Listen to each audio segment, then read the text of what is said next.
সময় না দাও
নামাজের জন্য যাব আপনারা অনেক কষ্ট করে আজকের এই মিছিলকে সফল করেছেন এই জন্য আন্তরিকভাবে আমরা মোবারকবাদ জানাই। আপনারা সামনেও আমাদের যত কাজ আসবে এইভাবেই অনেক উদ্দীপনার সাথে আপনারা উপস্থিত হবেন।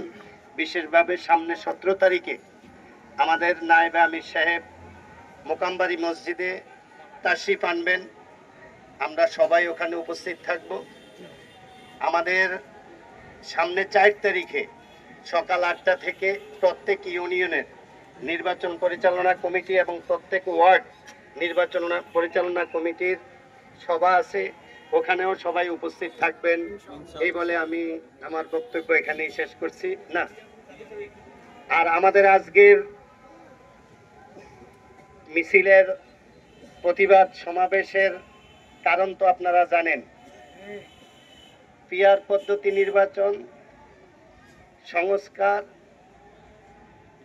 এবং বিচার, জুলাই সনদের বাস্তবায়ন, এগুলা অতি দ্রুত মানুষের সামনে বাস্তবায়ন হওয়ার জন্য আমরা সরকারের কাছে দাবি জানাচ্ছি।